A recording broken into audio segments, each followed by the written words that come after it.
Well. Will you look at this? Do you know what this is called, Penelope? This is called absolute victory. Billy Mitchell, the GOAT, has completely destroyed Karl Jobst to the degree that even the most arrogant McDonald's worker in history, and no, it's not Asmongold, it's Karl Jobst, is not responding anymore. He's completely trying to ignore everything while making plans to, well, pretty much scam the court system so he doesn't have to pay Billy Mitchell money, which is, I'm sure, not gonna backfire at Gigabrain Karl. Recently, also, Karl's friend, Mudahar, got exposed for being also a liar. Interesting. It's almost like birds of a feather stay together or something like that. And at this point, I'm not gonna lie, boys, I don't honestly care if Billy Mitchell has cheated in everything in his life.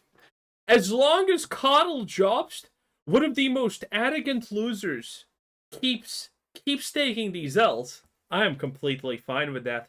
What's up, everyone? In June, I published part 1 of my statement on the judgment in my lawsuit against Karl Jobst. I originally planned to create only one video, but then I decided on a second video, and I decided to wait for Mr. Jobst to publish his response before he got one more in him. Creating part 2.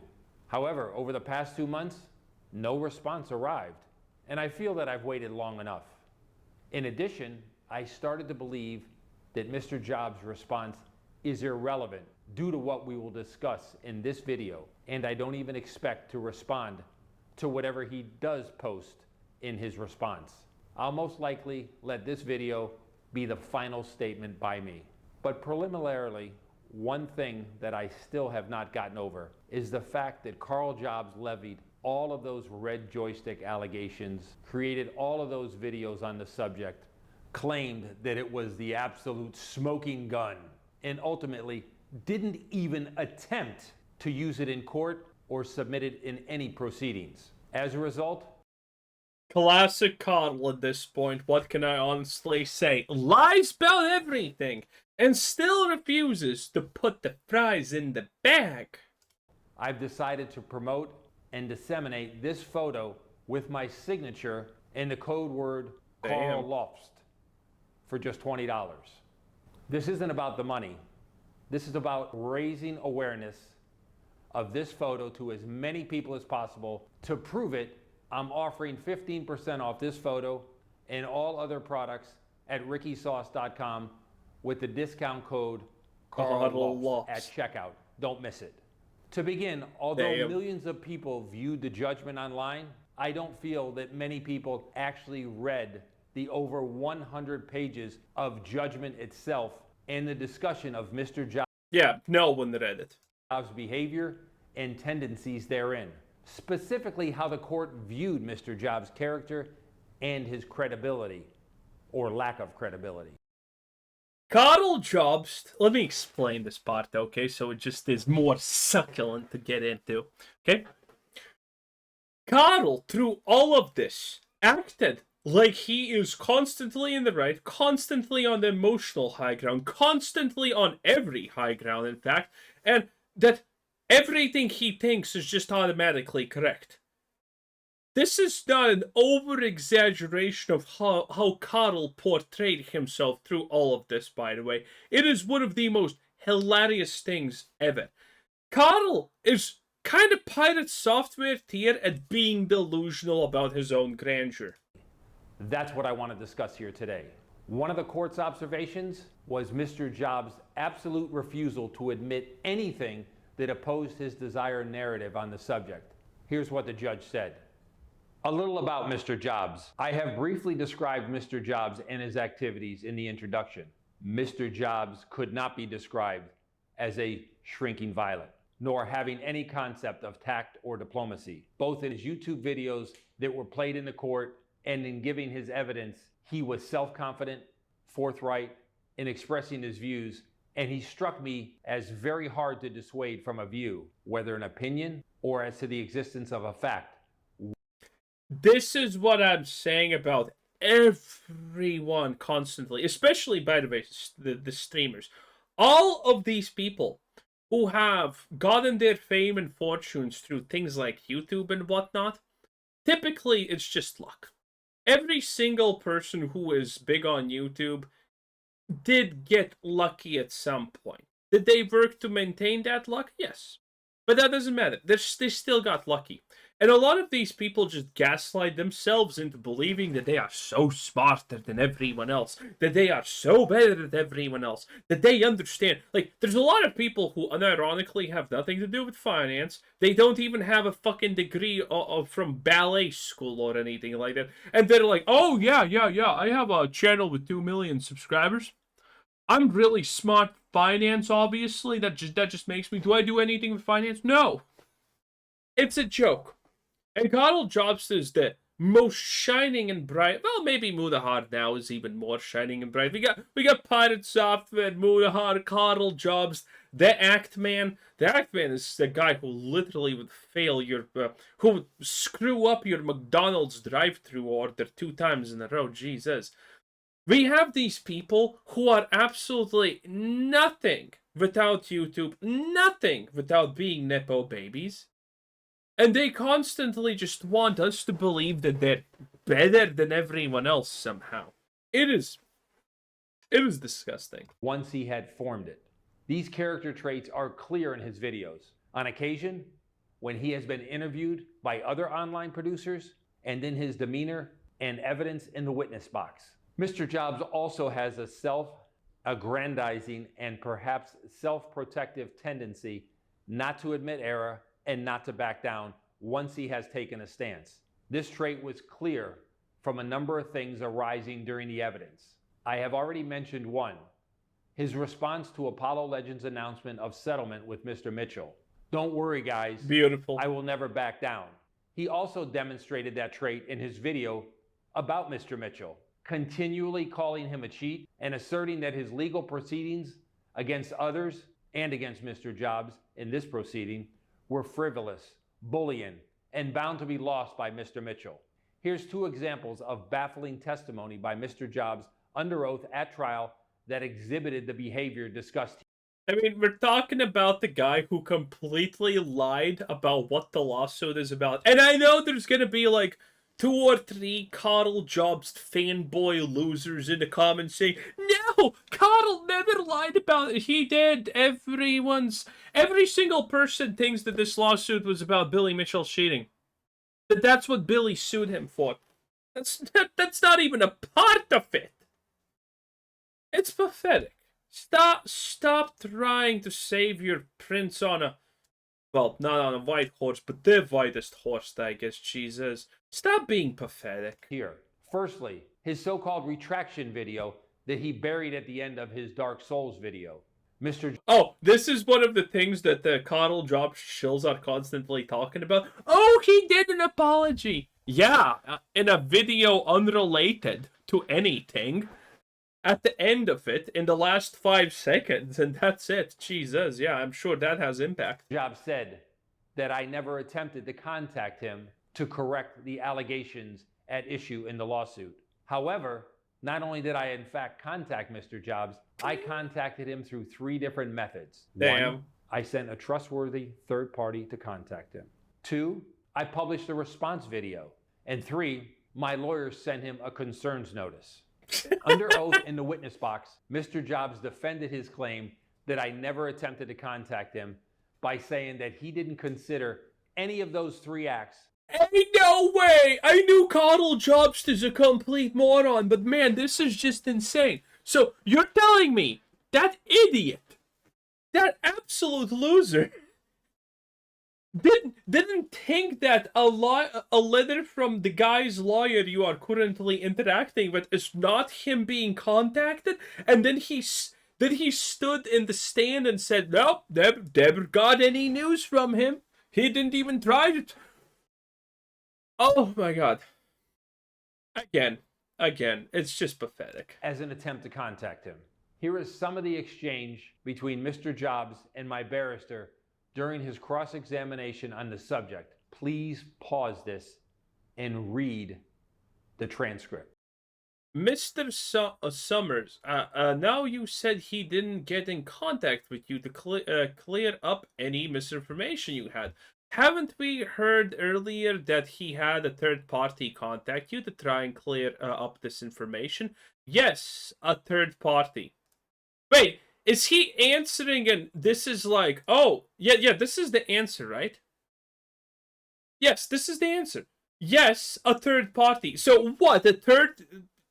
A third party doesn't count? Right, okay, and that was Mr. Mitchell's instigate and that was on Mr. Mitchell's instigation. Keemstar question mark? Well, I can't speak on that. His answer is, well, I can't speak on that. So he's just trying to Dude, this literally sounds like a guy just trying to act smart and dodge garbage. Dude, his lawyer probably knew that he's just gonna get a payday and this is it. That there's no way that he can even defend Carl. He's just too stupid. Keemstar told you, didn't he, that Billy had asked him to reach out. That was your evidence earlier. That was your evidence. I don't remember if I said that. This is a fair answer, to be honest. You did that. Billy had asked Apollo. Why? That Keemstar had said to you? Question mark. Keemstar. No. I said Keemstar said Billy was upset. I apologize. I don't remember. I may have, but I don't. Okay. One time saying you don't remember is fine. Saying now about everything that you don't remember anything is bullshit, and I think everyone feels still the same way. I don't remember him saying that Billy said Keemstar should call me. Right, okay, I understand. Okay, we'll check that. Mr. Mitchell had posted the video, obviously. You showed an extract of it contending what you had said wasn't true. Yes, and you also had Mr. Mitchell concerns. Oh, had Mr. Mitchell's concerns noticed. Okay. Didn't you? Yes, I did. So he's just flat out denying that any of this is an attempt at contacting him. That is crazy. Isn't that him in a way getting in contact with you to clear up clear up any misinformations you had? I didn't consider that. Mr. Mitchell contacting me. I could say, there's no way. Well, just this, yeah, it's just, Karl Jobst is such an absolute arrogant loser.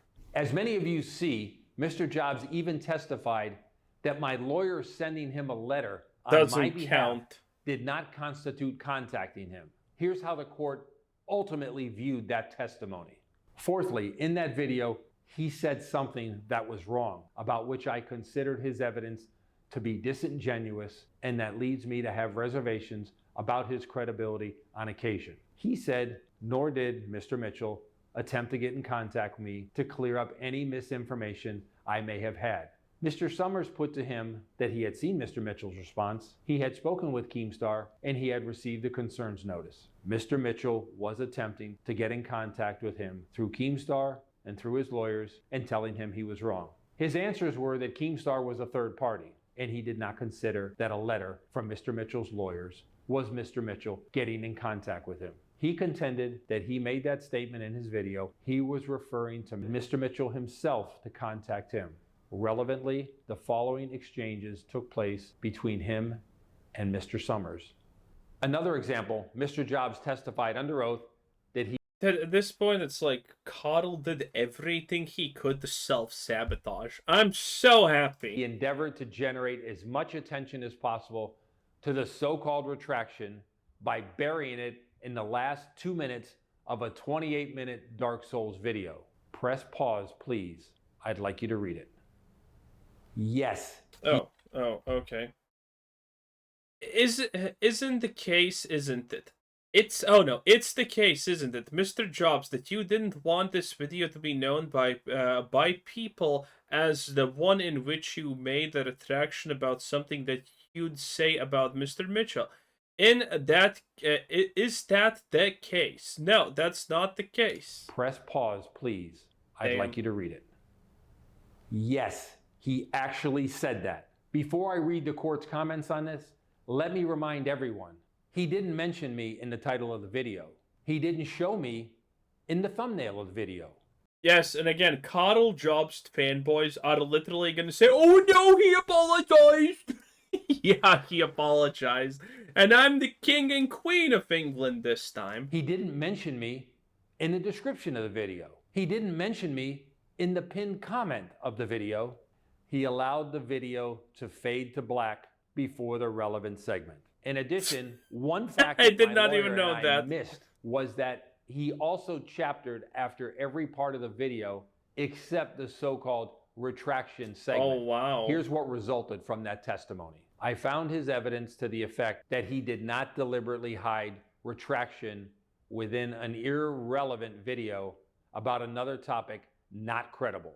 I would also like to remind everyone that despite scathing public criticism on this The hell was that? specific subject, along with criticism he received from the judge, he failed to address it in his I Lost video.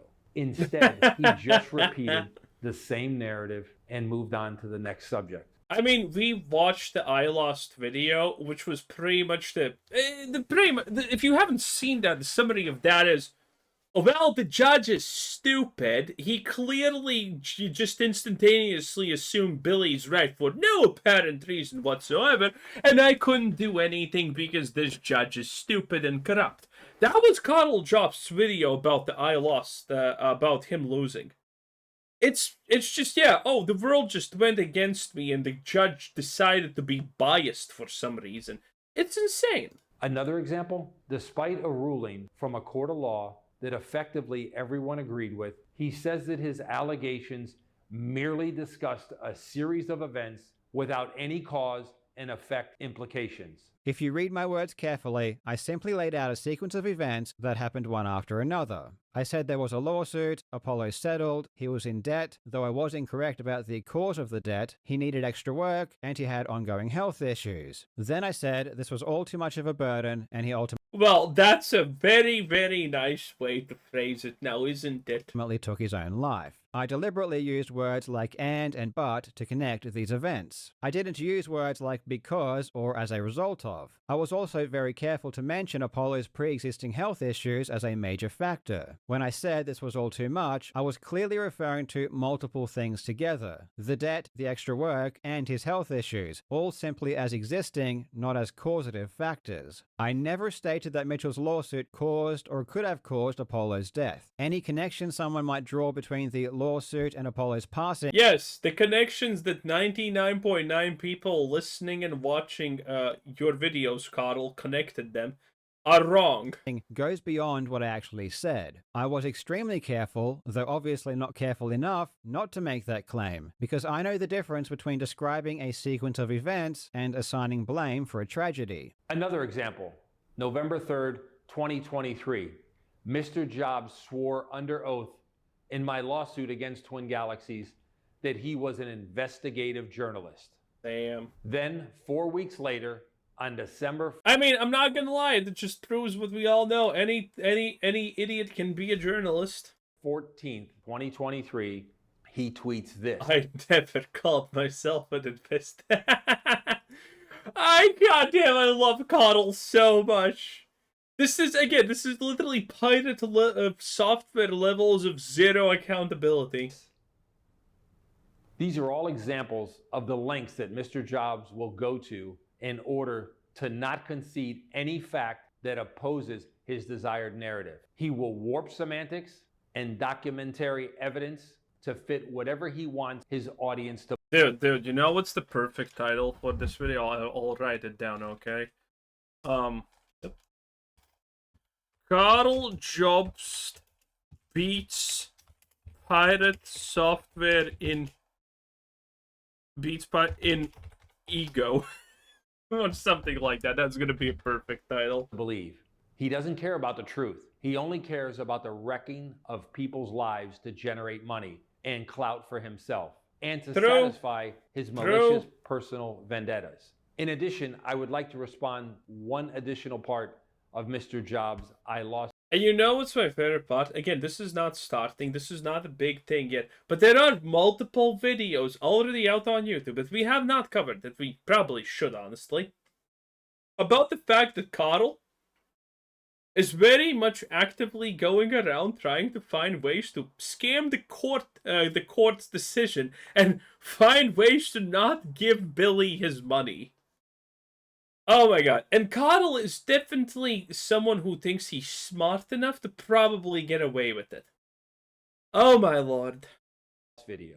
In his I lost video, Mr. Jobs claims that he offered to retract the allegations, but that I said I would sue anyway. That's not true, and the documents shown by him in that video do not support what he said. Let's play the clip, and I'll discuss. After I removed the claim from my video, we responded to Billy's lawyers advising them that the segment was removed and that I would be issuing a retraction. Billy I said remember this was not this. sufficient, and in the response from Billy's lawyer, they stated that proceedings were necessary. What Mr. Jobs said and showed in these two scenarios are two different things that he misrepresented to mislead the audience. In the first screenshot, Mr. Jobs shows a portion of his response to my cease and desist letter, which said that he planned to issue a retraction. In the second screenshot, he shows a portion of my response letter to his response, in which I say that since he would not offer to make amends, proceedings would be necessary. Under Australian law, a retraction and an offer to make amends are two different things. An offer to make amends is effectively a settlement offer. A retraction is often, but may not always be, one part of an offer to make amends, along with anything else that the parties agree upon. What Mr. Jobs did here was take two different things, selectively frame the information to pass them off as the same, and bank on his audience never being the wiser, all to paint his desired narrative. What's more, Mr. Jobs deliberately cut the first screenshot in his lost video to admit the part of his own lawyer's letter that my letter was actually responding to. He was well aware of the difference between these two things. Please pause the video and read it. Bottom line, I told Mr. Jobs that I would proceed with a lawsuit unless he settled the case, but he chose to proceed to litigation. With all of that said, I expect this video to be my last time discussing Mr. Jobs. As you can see, if I spent all my time, if I responded to every claim that Mr. Jobs makes, every semantic tailored argument, every selectively cropped screenshot, every convenient omission, I would be doing videos forever. This is Hey, I would not be complaining, honestly. Never going to end. That's because Mr. Jobs doesn't care about the truth. He cares about controlling the public narrative to suit his personal vendettas. Nice. Anyway, Billy completely destroyed him. That was Billy Mitchell, boys. 10 out of 10. Again, I'm just waiting for the part where Karl Jobst is gonna get thrown in jail because he most likely is trying to somehow, scam the courts or do some sort of action like that, which is hilarious. Oh boy. Anyway, 10 out of 10. Bye.